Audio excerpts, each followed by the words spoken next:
me, because my word has no place among you. I speak what I have seen in the presence of the Father. So then, you do what you have heard from your father. Jesus was saying, I'm telling you what my Father says, but your actions are from your father. And if you go down farther in that little discourse, he starts talking about Satan as their father, because they are following him and lying and doing other things. And they said again, our father is Abraham. If you, Jesus said, if you were Abraham's children, you would do what Abraham did. But now you are trying to kill me, a man who has told you the truth that I heard from God. Abraham did not do this. And he says, you are doing what your father does. And again, he's talking about Satan being their father, the father of lies. See, Israel had a problem. They, chosen nation, God set them up basically to bring salvation into the world. But what happened is they had a form of religion, but they weren't obeying the Lord. They had a form, but they weren't obeying. You know, you're talking about this year, a form of godliness with no power. We want to be godly with power. And so they had basically a form of that godliness, but they didn't obey the Lord. They looked religious, they practiced many religious deeds, but inwardly they were dead. Remember, Jesus confronted the Pharisees one time. He said, you are like a mausoleum or a tomb. Outside you look great. Inside, dead. And he said, you don't have any substance inside. You look great on the outside, but inside, nothing. Nothing. And they didn't like that. And then Jesus said, one day, he said, basically he warned of a false salvation. He said, not everyone who says to me, Lord, Lord, will enter the kingdom of heaven, but the one who does the will of my Father who is in heaven. On that day, many people will say to me, didn't we prophesy in your name? Didn't we cast out demons in your name? And didn't we do mighty works in your name? And Jesus, he won't deny that they did that. But then he will say, I declare to you, I don't know who you are. Leave, you workers of rebellion or lawlessness. They did all these things in the name of Jesus, but there was no substance. And we're seeing that a lot now. We have people who talk and sound good, but there's no substance to their faith. We had a guy, Pete Stark. You ever heard of him? Not Tony Stark's brother, okay? If y'all are into Avengers and stuff like that. This is not Tony Stark's brother. This is Pete Stark. He is a California congressman.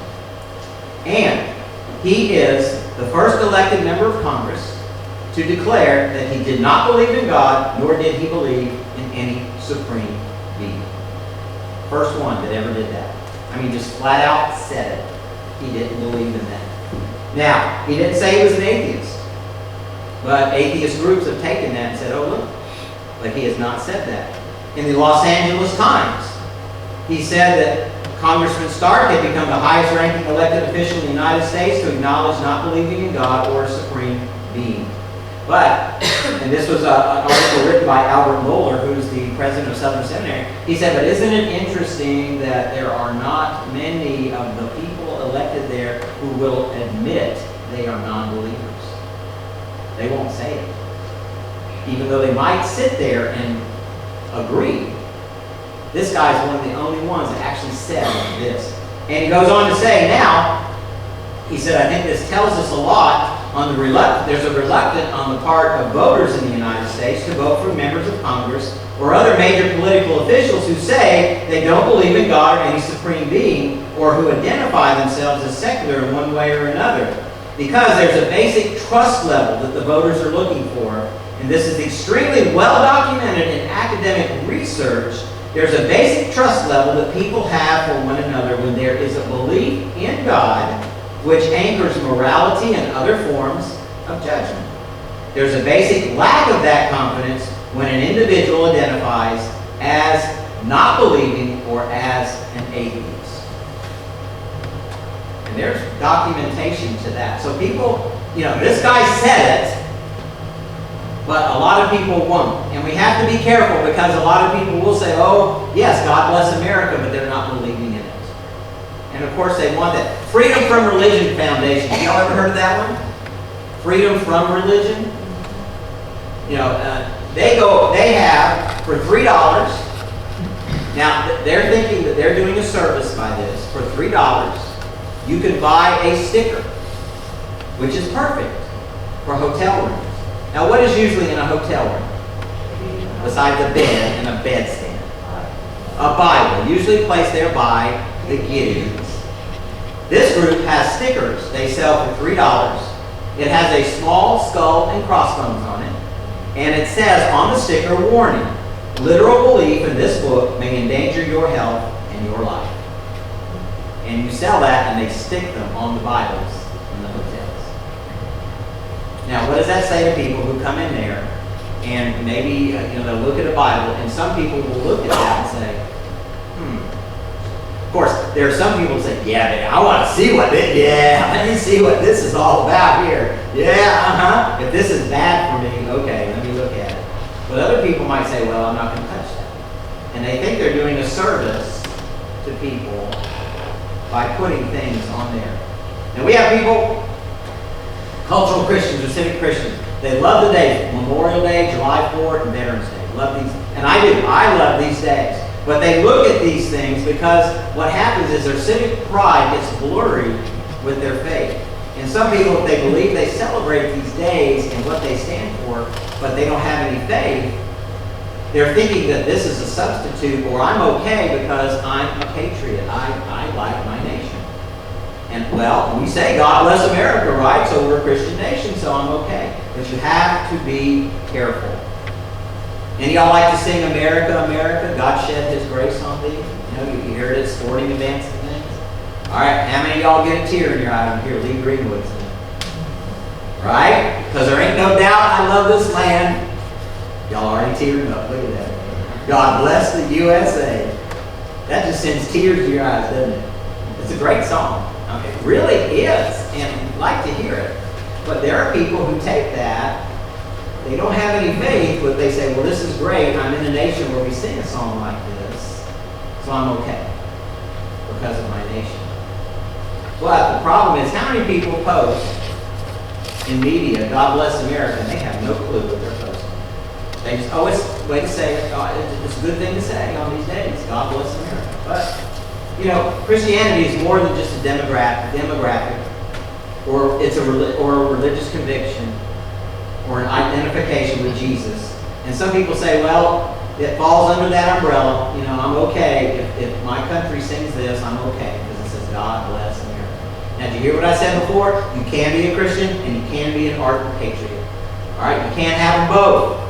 But there are some people, they start blurring the lines and they think civic pride can be substituted for that faith. Or they think the civic pride is their faith. Don't get me wrong, all right? Y'all with me? You can be a patriot. You can love your country. You can be a Christian, but there are some people who are substituting civic pride for the message of the gospel. And we have to be careful with this. We have Judeo-Christian values. Have y'all heard that term? Judeo-Christian values. These values that come from basically the scriptures. And we have those in America. Some people believe that our nation is God's second favorite nation, next to Israel. Hey, that's where they get it. Judeo-Christian values, an unofficial code of conduct. Okay, I believe in those things. A good person, you don't lie, cheat, or steal. And y'all lie? Y'all aren't even going for it. Okay. Don't lie, cheat, or steal. You're a good person. Okay, that's it. Done. Judeo-Christian values have to keep civil order, civic order. It's good. Okay, there's kind of those unwritten rules. You just don't do these things. How many of y'all used to leave your doors unlocked? In your cars and in your house? Used to. Used to. Because why? Because there was a civic order. You didn't go in somebody else's house unless invited, right? And cars, you didn't, all right, that's somebody else's, you just didn't do that. How many of y'all leave your doors unlocked and your car unlocked now? No, I didn't think so. I don't. It's sad. I have to lock my car in the driveway. Because people have forgotten these things. Being a good American citizen, a friend, family person cannot substitute for being a repentant follower of Jesus Christ. You can't have a substitute. You can be that because of repentance and following Jesus Christ, but you can't substitute it. Some people want to do that. America is a blessing to the world. You got to admit that. I mean, come on. You know, people, they come to America. Can you help us? Can you help us? Tanzania had a great relationship with America. Man, there was aid that would come in from America. Man, we had a good time there because, oh man, you're American. That's great. Because, you guys sent in mosquito nets, and you did this, and you did this, and you did this. So they were glad to talk to us because we were from America. And so that's good. But American patriotism can take a noble thing and make it into an idol. And you don't want to do that. American patriotism is a good thing. And you can be a Christian and be an American patriot. But when you start to make the American patriotism an idol, then you're running into problems where you're substituting. You know, there are people that defend Judeo-Christian values, but you look at what they say and then you look at their life and they go, there's a little disconnect here. What you say is good and what you're doing, that ain't so. And sin doesn't respect any geographical or cultural boundary. And you have to remember that Judeo-Christian values are not the gospel. Many have been deceived and said, well, I'm good. This is good. I follow these values. I do this thing. They've been deceived into thinking this is the gospel, and it's not. It is not. And so we go on. I told you I got till 12:15. Okay. 12:15. All right. Okay. But there's some people, they talk about works.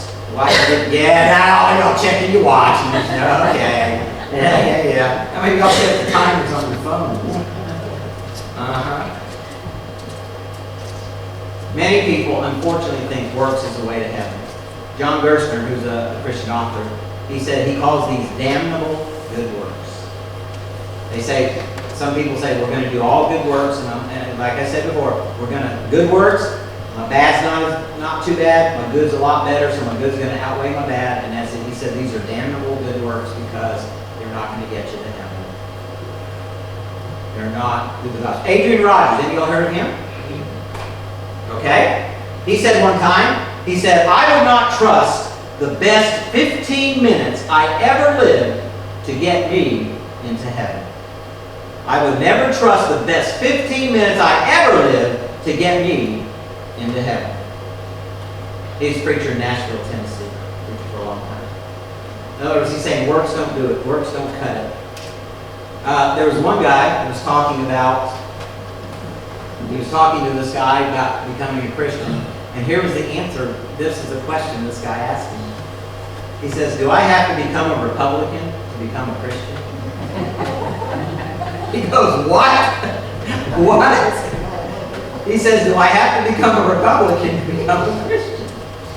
He goes, no. He said, where did you hear that from? He said, well, I've got some friends that say all Republicans are Christians. And all Christians are Republicans. Oh yeah, now we're crossing the line, aren't we?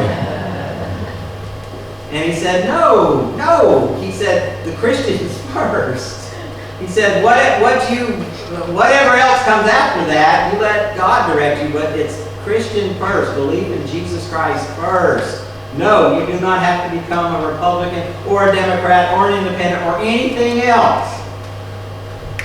The main thing is the gospel of Jesus Christ. You know, people say, God bless America. Did y'all see my sign out there? Why should God bless America? Now that's an honest question. Why should God bless America? Why should He? And, you know, we have different things going on. We have Roe versus Wade, the abortions that are going on now, no-fault divorce, sexual revolution. We have pornography. We have child and women trafficking in our nation. We resemble a nation more of Babylon than we do of a nation under God. We are under God, but we resemble more of Babylon than a nation that's actually following God. Basically, what we need is repentance. Not so much as pride, but we need repentance as a nation and as individuals. So we have to be careful about our civic pride.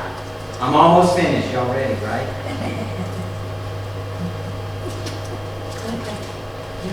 I got stopped in Tanzania one time by a policeman. Remember, they stand by the road. They don't have vehicles, so they stand by the road. And if they want you, they see you coming, they want you to stop, they do this. They stand in the middle of the road and they do this, and then they do this. And you need to, now some people would say, big deal, no vehicle, man, I'm just going to breeze on past them. Well, with the advent of cell phones, guess what they do? Hey, this car just breezed past me, you're up the road about 5 kilometers, they coming, here's what they look like, you stop them. And then the next guy's going to be out there with his automatic weapon, pointing it at you, and you better pull over. I pulled over the first time, okay? So how do you Huh? So how do you know that? Know what? That he'll be standing there if you pull over? You'll see them in the road. I mean, now this is with cell phones. Before cell phones, that didn't happen, but now they just call up the line, or they'll block the road with rocks or this nice long, big. Basically, it's got about 6-inch spikes on it, and they'll just pull it across the road. Severe tire damage will occur if you try and run over that one. Anyway, this lady stopped me now. She's a lady patrolman, so she already has a chip on her shoulder because Tanzania's male-dominated, so to speak, nation. But she's a police person, woman. So she's, okay, I stop, roll down the window, start talking. Now, normal procedure is find out first what you did wrong, because there is no telling what you did wrong. And she said, "Oh, you were speeding. Mandalay por window, son." I said, "Really?" The speed limit is 80 kilometers an hour, 55 miles an hour on the open roads. She said, "Oh, the speed limit is only 35 or 40 kilometers here." I mean, we were out in the middle of nothing. I said, "Really?" I said, "Well, where's the sun?" She says, "Oh, about 12 kilometers back that way." I said, "Really?" I said, "Okay, I'm sorry. Once we pass that 12 kilometers, I'm sorry. Please forgive me. I've done wrong." Do the whole. Y'all do that? Yeah, y'all do that. I mean, that's what you do in Tanzania. You say, "I'm sorry. Please forgive me. I'm asking for mercy. Would you please, no. Oh, no. She wasn't about to go that day. Man, she da-da-da-da-da-da-da. I said, "Okay." Now, on my vehicle, I had Baptist Mission Tanzania, both, passenger and driver's door. Got that vehicle. And so I said, "Well, I pointed to, I said, I'm Baptist Mission, I'm sorry, I want to follow the law and all that." And I said, "And I'm sorry." And she said, "The Baptist Mission is under the government of Tanzania." I said, "Yes, ma'am, you are exactly right." I think with a little Holy Spirit inspiration, I said, "But every government in the world is under God." She looked at me and said, "Get out of here." I said, "Yes, ma'am." Thank you. But anyway, so you have to obey the laws. But anyway, we have to remember this. We can be an ardent patriot. We can be a Christian. Absolutely. Absolutely. I think if you are a Christian, you will be an ardent patriot for your country. But we have to remember this. One, Jesus is the only way to heaven. Jesus says, "I am the way, the truth, and the life. No one comes to the Father except by me." And God is the only God. Paul wrote to Timothy, he said, "For there is one God and one mediator between God and humanity, the man Christ Jesus." And God's mission, to make us holy for His glory. Paul again wrote Timothy, he said, "God has saved us and called us with a holy calling, not according to our works, but according to His own purpose and grace, which was given to us in Christ Jesus before time began." And the last point, if we can be good enough, Christ died for nothing. In Galatians, Paul was writing to the church at Galatia. He said, I have been crucified with Christ. And I no longer live, but Christ lives in me. The life I now live in the body, I live by faith in the Son of God, who loved me and gave himself for me. I do not set aside the grace of God, for if righteousness comes through the law, then Christ died for nothing. And Paul was saying, if you just follow the law, then Christ's death was nothing. But it was everything, because the law can't get us to heaven. It can point the way, but the law does not get us to heaven. Remember I told you about, use that illustration for Dr. Law and Dr. Grace? Dr. Law is a doctor. You can go to the doctor and say, well, here's your problem. You Okay, doctor, what do I do? I don't know. I don't handle those things. I can't help you on that. I can just tell you what's wrong. All right, you're going to give me half price on this office visit now because you just can't do anything for me. He says, and what does he normally do? Well, now I'm going to refer you to, oh, great, another visit, another charge, another everything. Yeah, that was all of last year for us. But anyway, Dr. Law can tell you what's wrong. But it's Dr. Grace that can give you what you need. Dr. Law can tell you, here's the problem, but I can't help you.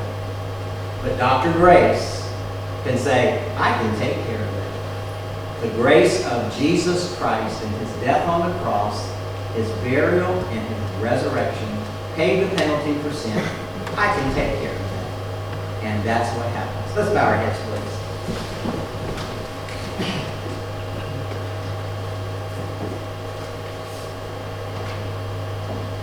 Don't want you to miss this. You can be an ardent patriot, and you can be a Christian, and you can be a Christian, and you can be an ardent patriot.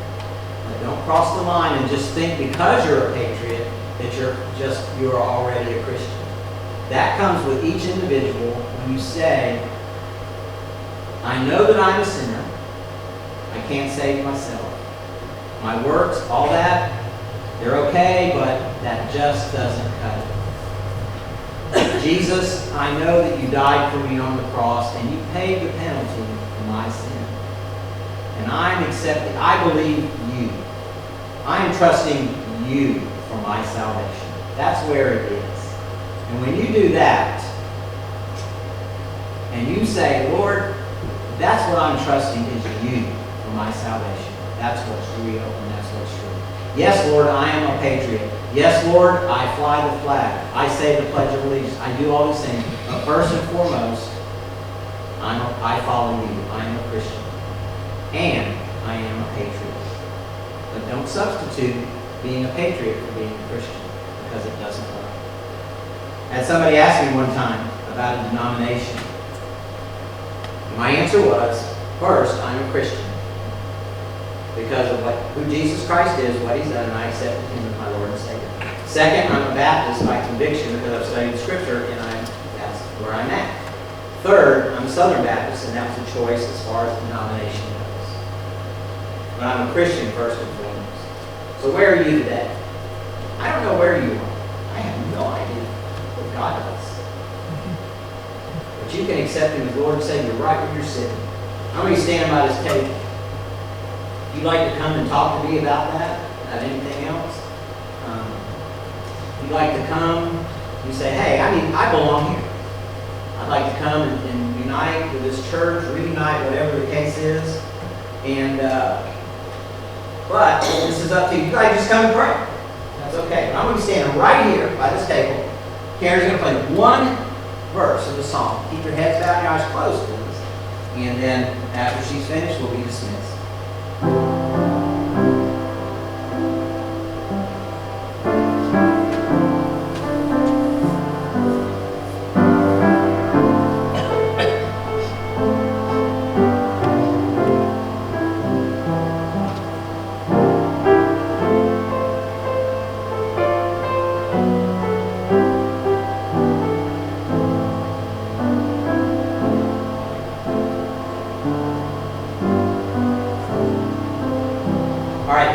being here today.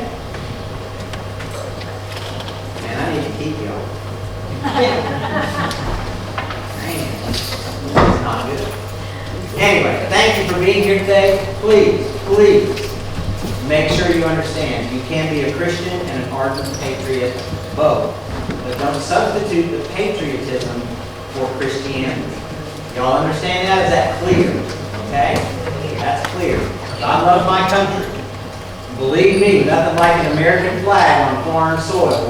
Boy, it was nice to see that flag flying in Tanzania. Man, y'all ready to go, aren't you? All right, let's stand up. And they're saying, be quiet. Let's go. Chorus of Jesus loves me.